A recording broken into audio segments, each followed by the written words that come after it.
This podcast is brought to you by the Washington State Department of Health. When we think about the COVID-19 vaccine hesitancy in the Black community, let's remember, it didn't happen by chance. It's justified in history. But the will to change the narrative is strong today, and our people are lending their voices to the conversation. We're sharing our stories and the reasons that made us choose the vaccine so we can lead the way for others to make a well-informed choice too. To hear our stories, visit hereforuswa.org. Hey, this is BJ. Thanks for listening to our show's podcast. If you're a fan of all things geeky, you should check out my other podcast, BJ Shea's Geek Nation. We have new episodes every day, and you can check it out at bjgeeknation.com. Your driver's license is important so you can get back and forth to work, get your kids to school, and back and forth to daycare. If your license has been suspended because you can't pay your tickets, you can't do any of those things. Let's talk about Chapter 13 bankruptcy. You may have heard that tickets cannot be discharged, but they can be dealt with in a Chapter 13 case. Why not come in for a free consultation? The chapter you choose will make all the difference to your getting back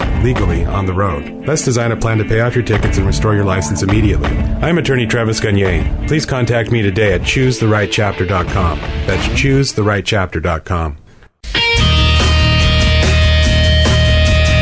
99.9 KISW, The Rock of Seattle. BECU presents the KISW Financial Advisor. Here to talk money, please welcome Todd. I invented numbers, so I know how this stuff works. Peach. Hey, Todd, welcome to the show, buddy. Thanks, BJ. Of course, Todd comes from BECU, and, the cool thing about BECU as a credit union is they do a lot of cool stuff that banks don't and do all the good stuff that you want to do. So the stuff you don't like, credit unions go, yeah, we're not going to do that. But, man, if you live, work, or attend school in Washington State, you qualify for BECU. All the info at becu.org. And, Todd, we appreciate you being here. Todd always answers whatever questions you have, whether you get us at 206-421-ROCK or text us at 77999. Oh, we're getting a bunch of texts already, BJ. Someone said I'm a self-employed in my 5th year of business. I'm 30 years old. I haven't started a retirement fund yet. What would be the best route of investment for me to take this late in the ball game of my career? Ooh, how old did the person say? 30. Oh, it's not that late in your career. I mean, you still got time. Wow. Yeah, and that's not late at all, right?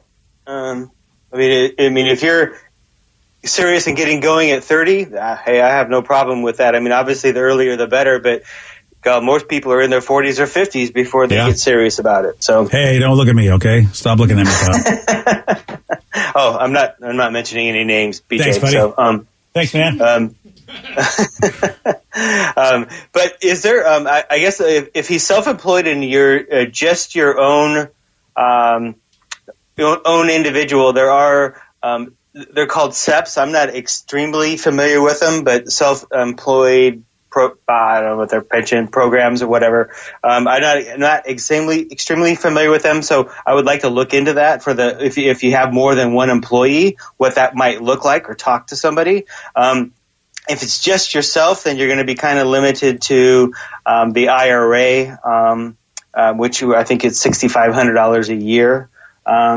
This is a very good question that I'm not asked very often. So I would like to look it up a little bit. If you are self-employed, what the SEP might look like, what your options are as an individual. Obviously, I know you can do a minimum of that $6,500 into a Roth or the traditional IRA.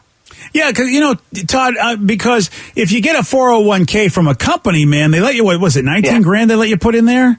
Yeah, it's 19.5 this year. Yeah, so that would be nice if they offered something like that for somebody who was self-employed. Because, like you said, that's why I want to look into this a little bit, BJ. I don't want to steer anybody wrong, but I believe there is the STEP program. I don't know what the qualifications are for that, so I'd like to look into that a little bit more. All right. Well, and you can always email Todd too. So if you, so the idea being is just click on the banner, which is on KISW.com. You scroll down, you'll see Todd's smiling face. So, the texter, you can just email Todd and go, hey, it's me. Do you have any more information about that self-employment thing? And I will definitely get it. So if you would please email me, I will reach out to the right folks that have that expertise and find out for you. It's Todd Peach from BECU.org, over 25 years in the financial business. And, man, Todd's been helping out a lot of folks for years here on The Rock. If you got any financial questions at 206-421-ROCK, text us at 77999. So I want to know, is using balance transfers between credit cards to keep interest low or at 0% for long periods, will this damage my credit? Well, so let's look at what's involved in your credit score. So number one is paying on time. That's 35% of your score is just paying on time every month. 30% of your score is what's called your utilization. That's your outstanding balance in relation to your credit score. Then another 10 to 15% is going to be new credit. And this is where your balance transfer is going to come into play. And then time is another factor that you really can't control. That's about 10%. Is just time. And then the type of credit is the last factor. So if you're gonna open new credit, certainly when you open those new credit lines, there's going to be an initial hit. If you're not paying on time, that's going to be a hit.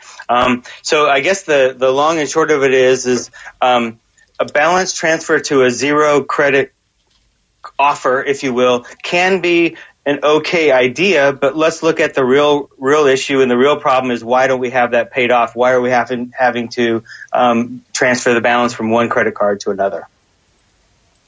206-421-ROCK, Texas at 77999. We're talking to Todd Peach from BECU.org. Any questions at all for Todd? And Todd, I got a quick one, man. Only just because, look, the stock market has been taking a beating. You know, people want to save their money, and right now, I can imagine a lot of people are scared to put their money into some account that has any sort of even stock and bonds, whatever. I mean, it's been brutal. I myself have said I really just cannot look at my retirement accounts right now because I will drive myself crazy. Yeah. What are you telling people who will be like, blank that, especially when the real estate market seems like, but everybody's like, hey, maybe I should go there because that's going crazy. So how do we stay sane in all this and still have confidence to do these retirement accounts? Well, do you like to buy things on sale, BJ? I do, yes. I like paying full price personally. Yeah, Steve really likes to pay full price. He doesn't feel like he's getting a good deal if he pays it. In the long run, we know that the market goes up. You're always going to have bumps in the road, and this is not uncommon. That we get at 10 or 20% or what was it? If you go back just a little over 2 years ago, we were at 35% down. So if just like, I think the best advice, I think you nailed it on the head. Just stick with it. Don't open your statements. Don't worry about it. If you're in it for the long run, now is a great time to continue to buy. So stick with your plan. If you have your plan, stick with it. If you don't have a plan, now might be a time to reach out to an advisor. But some of the worst things you can do is to sell when the market is going down, because we don't know when it's coming back up or how fast it's going to come back up. So if you got that plan, I would stick to it and know that this is a good time to be buying. So you're getting more for your money. Todd, you'll be proud of me. I waited a week to purchase some outdoor furniture, and it turned out that the 20% sale at Target went to 30%. Whoa! Wow. Man, I was like, but if you just wait a little bit longer, it'll be 50% in August. Oh, so. See. But I want to sit in it in June. Wow. Huh? You hear about you thought you were a guy, and Todd's like, you could have done better, pal. Dude, that thought crossed my mind. I'm like, do I wait another week? Could it go down to 40%? Oh, it's a tough one. I'll keep you posted. Hey, sometimes you got to do what you got to do, right? So I did. And I did it. And it shows up today, and I couldn't be more excited for this beautiful rainy weather to sit outside. Yeah, congratulations on your purchase, sir. 206-421-ROCK, Texas at 77999. Talking to Todd Peach from BECU. Derek in Tacoma, you are on the Rock. Hey, guys, how's it going? Morning, Derek. What you got for Todd? So, Todd, my question for you is, I got out of the military in 2014, ended up buying a house with a VA loan, and since then, it has acquired close to $80,000 of equity due to the market. My question is, we have about $20,000 to $25,000 worth of credit card debt. Should we cash out, refinance, to consolidate that credit card debt, pay it off, and then just continue to pay on the home loan? Mm-hmm. How did you get the credit card debt, Derek? What's the story behind that? It carried over originally from when I was in the military. So a lot of bad planning, had horrible credit expenses. Before I got out of the military, I was sitting at like a a 570 credit score, and now I'm getting back up there to low 700s. But just now would like to erase that credit card debt and continue to keep it off. Okay. And so are you married? It sounds like you and your wife. Oh yeah, we're married. Okay. It's the wife and I and the 4 kids. Okay. Have you talked to your wife, or have you guys put together kind of like a family budget? When I say that, I mean, you know what your income is, and where the money is going, how much you have left up over every month, how much you're paying that down. Have you guys talked about that? So you kind of know. In other words, are you living below your means, if you will? Right now, we have budgeted out. By no means are we living below our means. We are actively putting money in a savings account right now on top of paying the credit card bills. Just there's some like at 17-18% that when we make our payment and make a little bit above the minimum payment, it's pretty much exactly where it was the previous month because of the interest, and it's just a repeating. Okay, we paid it, but now it's exactly where it was before we paid it. Okay. So here's what, if you wouldn't mind doing this, if you happen to be a BECU member, let me know or go to our website. We use a service called GreenPath. They're an accredited nonprofit credit counseling agency. Outside of that, if you're not a member, that's totally fine. Just go to the National Foundation for Credit Counselors, nfcc.org. Call them up and get your wife and get an appointment with them. Walk through what your expenses look like, budget. They're going to help you, get on the right path. We need to get to the point where you could live below your means. Because, yes, does it make sense to, take out a loan from an interest rate perspective to pay that credit card off? Absolutely. It's going to be much less.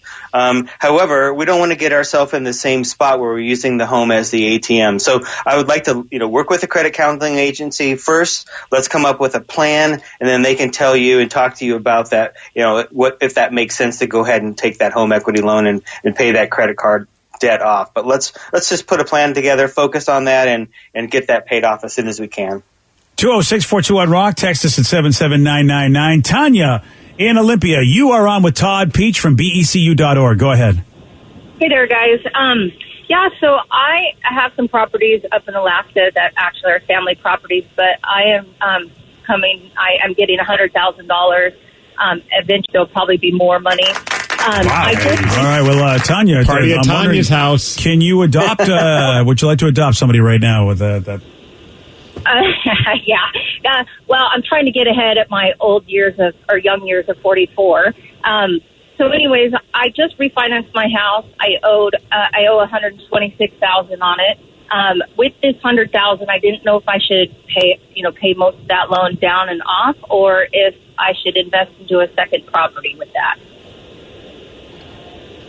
That's a good question. I guess as far as paying off the home, that's one question. I am not.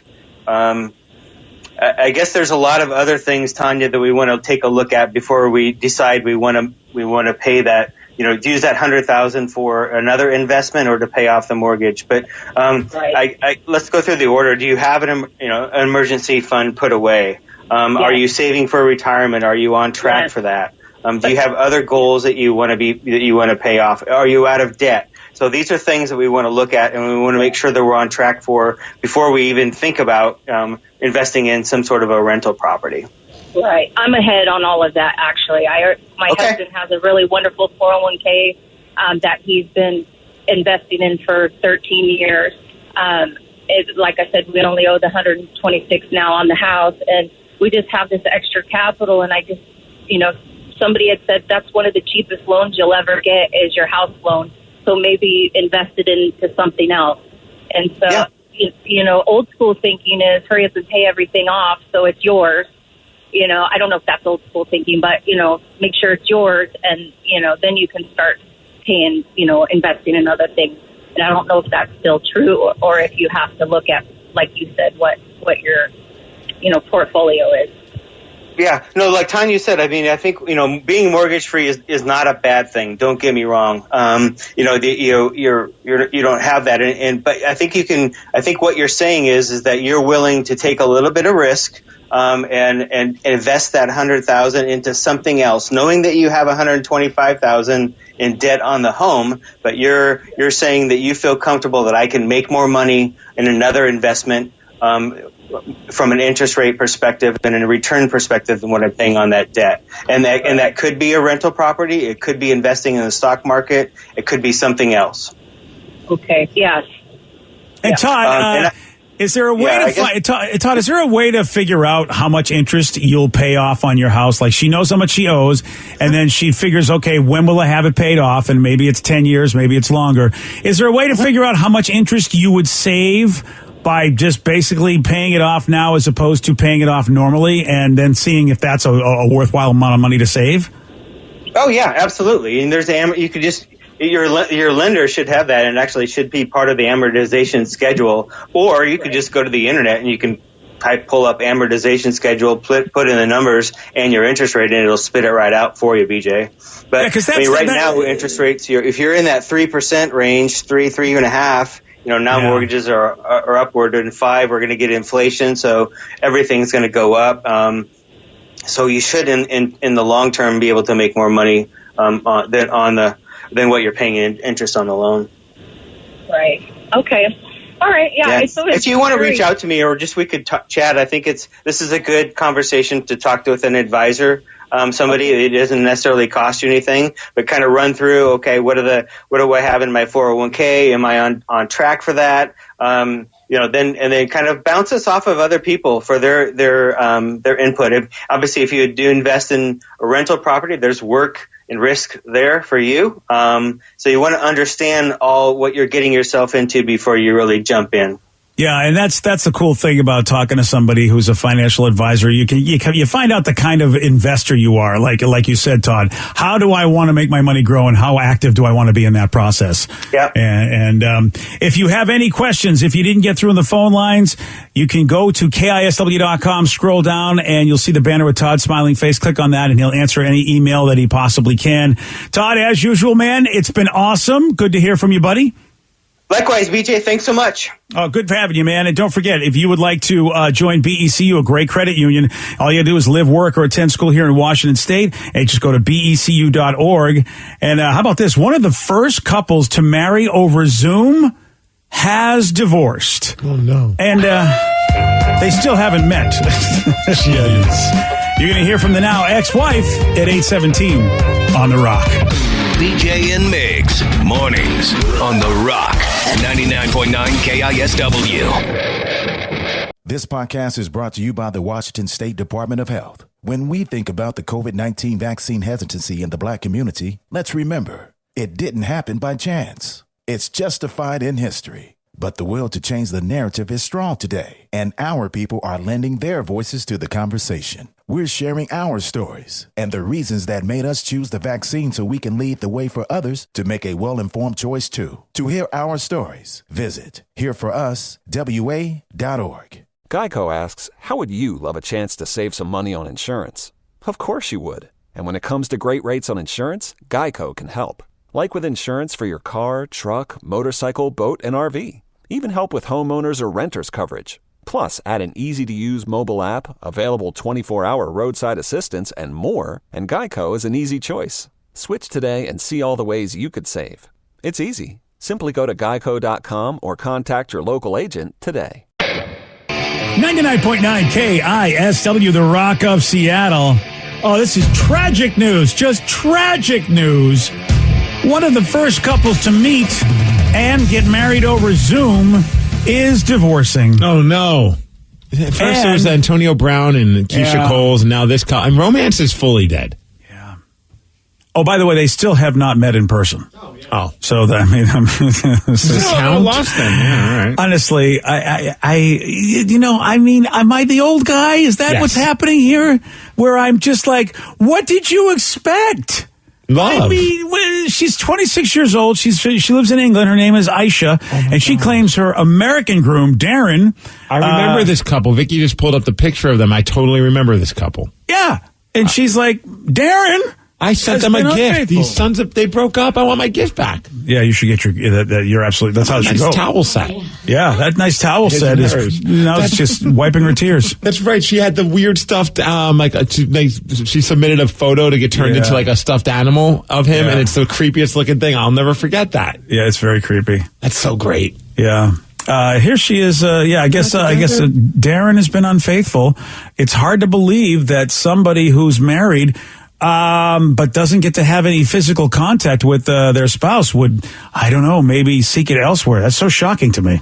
I'm Aisha, and I got married to my husband who lives in America over Zoom, even though we haven't met in person yet.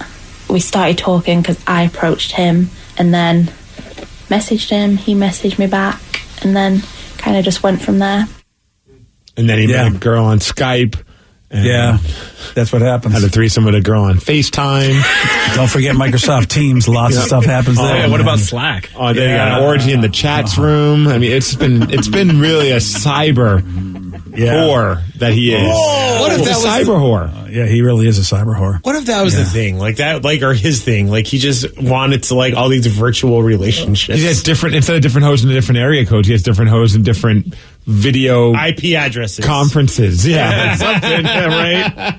Yeah, when we talk about the sanctity of marriage and the things that you're allowed to do, you can understand why certain members of certain communities go, not all of you human beings are treating marriage with, sanctity, and you're telling certain people they can't get married, but look at what people who can get married are doing with it. I mean, this is the dumbest thing ever. I have a question, because I don't know it, and maybe I don't know if any of us do know it, but does their marriage even count if they can't sign the paperwork together? Don't you have to have witnesses to sign, for it to be an official marriage and signing wedding papers and all that? That is a very interesting question. I mean, you have to have a marriage license in this country to be officially married. And I don't know if the witness would be she goes, fills out her stuff, and then because I've sold a home and bought a home to people who aren't living in this country. Like I was involved in the whole process. You had to get extra paperwork, but you could do it. So maybe there is a way to marry somebody overseas, and as long as they have a witness and you have a witness where you are, somehow you can do it. Yeah, I guess I just assumed that you have to be in the same room with a witness for when you actually officially sign the paperwork, and it becomes you are fully married. And it looked like got married over Zoom, but the legal ceremony was officiated in Utah. Oh. So they never met. That's they have. So, but it was over Zoom. But I think all the paperwork was done through Utah. So I don't know if they had to scan it and send it off. What about alimony and all that? Now, did they sign a prenup or? Well, let's see. Has it been a year? How long is it? Because sometimes if it's been less than a certain amount, I imagine that you're just going to get away scot-free. I don't think any of them, in my opinion, I don't think there's a lot of assets to be divided up. Their internet. There is that. Who gets the Zoom account? That's the point. So Aisha claims that Darren was unfaithful. Things were good, but Darren was unfaithful. She says she can't trust him anymore. And she says that Darren's ex has confirmed that she and Darren are back together. That you mean wrecker. The woman that is physically present, that can physically go and physically interact with him, somehow ruined your unphysical marriage. Okay. No, the ex lives in Canada. Just kidding. Yeah, right. And she said it wasn't. They're pen pals. They're not even on the internet. It's very weird. He's traditional. He's an old school kind of guy. Oh, yeah. Aisha says, quote, "It wasn't a fairy tale ending I'd hoped for." So it's in the military when deployed, each having a witness is all you need. So yeah, I guess it could be officially married. I wasn't trying to be a jokester. I was just confused by that. Yeah. I don't know, man. You know what? You're still a good jokester. Okay. Even though you don't try to be a jokester, it still happens. I file this under duh. Can we just do that? I mean, I have no empathy for her whatsoever. I have no sympathy. Either she's out of her mind and needs mental health help. What about him? I mean, you make it all about her. I mean, he also married her. He's the one that... He's just as out of his mind. They're both idiots. But he's the one and went and found some action. I mean, I look at it like this guy finally realized this is a dumb idea. Stupid. And he cheated on her. And he couldn't even just be man enough to text her and disable his Zoom account. Schedule a Zoom meeting, send it to her calendar. That's what you have to do. To let her know. Right. Well, Don't even show your video because you're with your new one. Ooh. Yeah, I feel naughty. like he figured it out. That's the thing. He's not a nice guy for not like letting her know before he started cheating. But at least he figured it out. Like, I think he probably was like, what am I doing? You know, Then you break up with the person. You know, I'm not saying the way he did it is right. I'm just saying I have more confidence in him, like being tied to reality, because I think he figured it out. Is all I'm saying. He was willing to have her make a stuffed animal of himself. Yeah, in a that's- stupid hoodie. Like, that's- he's just as dumb. It gets that worse. should have been his reason to get the hell out. Wait, it gets worse? Well, you know, we were talking about people getting tattoos of their significant others. Apparently, she has a tattoo on her forearm of his poetry, and she's planning on getting it covered up. Aww. Yeah, she's got issues. Hickory dickory dock. This chick on Zoom was I needed the money. kind of rocked. Yeah. Oh, there you go. Yeah, where are her parents? I mean, where are her parents to go, honey, you can't do this. You can't get married over Zoom not having met the guy, and you can't have a marriage never meeting the guy. Like, I don't know how long they were married, but they never met. Well, maybe they had plans of meeting. Are you really trying to stick up for this relationship, or are you just being the jokester? Because, come on, there's no way you could argue this in Well, court. everybody does crazier things. I mean, look at you. No, this you're is in a dumb. relationship with a person who's in a different state.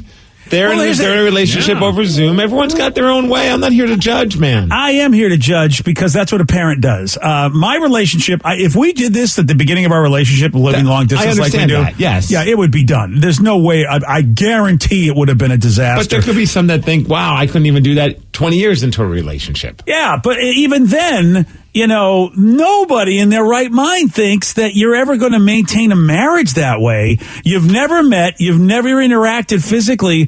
What is the point of being married at that way? Why? Why would you do that? It makes no sense. Like, I don't know. Conversations, man. They had good conversations together. Yeah, but that's a friend. Like you said, that's a pen pal. But every That's once in a not while a marriage. they took their pants off while they were having those conversations. Okay, well, listen. You know what? If you want to stick up for these people, I just think they're both stupid.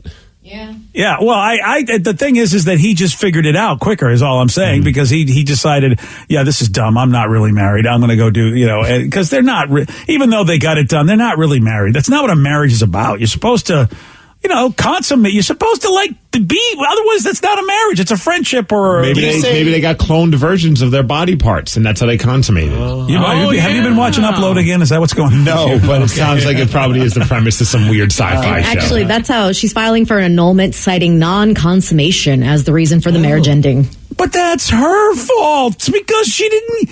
Have you seen the one plane that tickets? asked her. Flights are very expensive right now. True. And also, you're like, he realized that he was probably leading her on the whole time and was like, you know what, baby, we're going to be together sometime, and then just This is a cyber sex. Yeah, it's like a cyber sex shorty. Yeah. If that was the case, why would he propose? He was the one that proposed to her, full on a The guy's date. terrible too, they're BJ. both idiots.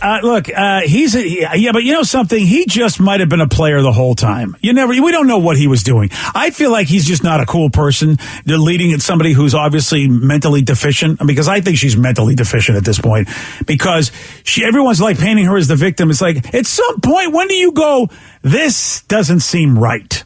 You know what I mean? I have an issue. I probably should go talk to somebody, because this is my dream come true. This is my fairy tale, to marry somebody over Zoom who's obviously an idiot. One person said, how bad is Darren at cheating that his wife in another country found out about it? That's a good point. Fair point. That is Sorry, definitely, and he's an idiot for different reasons, and that illustrates. I thought it was on mute. He added the wrong phone number to the wrong Zoom meeting. She That's just what logged happened. in. The new girl logs in. Who are you? I'm Alice. Who are you? Yeah, I'm whatever her name is. I can't pronounce. Yeah, Aisha. yeah. Aishi. Listen, Aishi cheaters. I'm always going to have a boomer approach on this. At some point, you got to look at somebody and say, you were kind of the naive idiot here. Come on. Nobody should feel sorry for you. You're kind of the naive idiot here. I'm not saying he's a good guy, but we can't just go, oh, this poor girl. Come on. If that was my daughter, I'd be like, what are you doing? I can feel bad for someone even if they're an idiot. Yeah. Yeah, I don't. I feel like at some point you got a brain in your head. If you can operate Zoom, you should know better is how I look at it. If you know how to work the equipment, you should know that this was a dumb idea. Mike, I feel really bad for you. I mean, what you did was very stupid, but I do feel bad for you. You got your heart kind of jerked around. I mean, idiot in America. That's why you don't date Americans. I've been telling you that for years. Yeah. Mm-hmm. Yeah. Well, listen. I mean, I'm glad you have a heart for somebody. I draw the line on that one. I'm just like, sorry. I mean, you got to go talk to somebody if you really, really think that this was a thing. Your fairy dream come true. Fairy tale. Yeah, that's every movie I saw. That's right. Cinderella. Then she went over Zoom, and that's how she married Prince Charming. Yeah, well, it didn't exist back in those days. You got to make the adjustments, man. Times have changed. Oh, yeah. Well, you know what? When the Disney movie shows me a Zoom marriage and the dream come true, then I'm with you. I'm sure give it a couple years. They probably will. Yeah, right. Fair enough. All right. Well, yesterday, Steve, he did get this one right.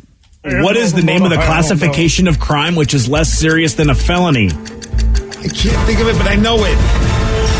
It's not going to help. I know it's not. My brain will not release that information to me. Okay, then you don't get it. A felony?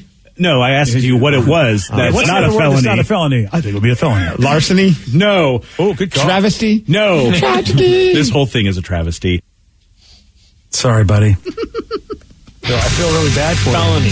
No, that was the question. Oh, jeez. Would you like to get married to somebody over Zoom, sir? I'm taken. Sorry.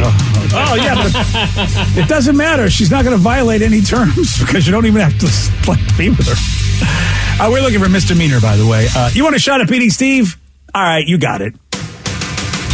206-421-ROCK. We're playing Beat Migs. We'll do that at 8:47 on The Rock. Today's podcast was brought to you by Travis Gagne, bankruptcy attorney. He's here right now and has agreed to answer more of your questions about bankruptcy. Here's a question from a listener. My house is currently in foreclosure. I've stopped making payments. What can I do to save my house? If you're already in foreclosure behind on your mortgage, you can stop the foreclosure by filing a bankruptcy. There's different types of bankruptcy. Chapter 13 can help you catch up on your house payments if you're behind. It would mean that you'd have to start making your house payments again and catch up on the amount that you're behind over 5 years. You could also take off or strip off your second mortgage, which would help you to reduce your housing payment every month, especially once you're done with the plan and done catching up on your first mortgage. We could also try to buy you some time by filing a Chapter 13 case. Filing a Chapter 13 would definitely stop your foreclosure. Thanks, Travis. If you have more questions about bankruptcy, you can reach out to Travis anytime at choosetherightchapter.com. That's choosetherightchapter.com. And thanks for listening. This podcast is brought to you by the Washington State Department of Health. When we think about the COVID-19 vaccine hesitancy in the Black community, let's remember, it didn't happen by chance. It's justified in history. But the will to change the narrative is strong today, and our people are lending their voices to the conversation. We're sharing our stories and the reasons that made us choose the vaccine so we can lead the way for others to make a well-informed choice too. To hear our stories, visit hereforuswa.org. Geico asks, how would you love a chance to save some money on insurance? Of course you would. And when it comes to great rates on insurance, Geico can help. Like with insurance for your car, truck, motorcycle, boat, and RV. Even help with homeowners or renters coverage. Plus, add an easy-to-use mobile app, available 24-hour roadside assistance, and more, and Geico is an easy choice. Switch today and see all the ways you could save. It's easy. Simply go to geico.com or contact your local agent today.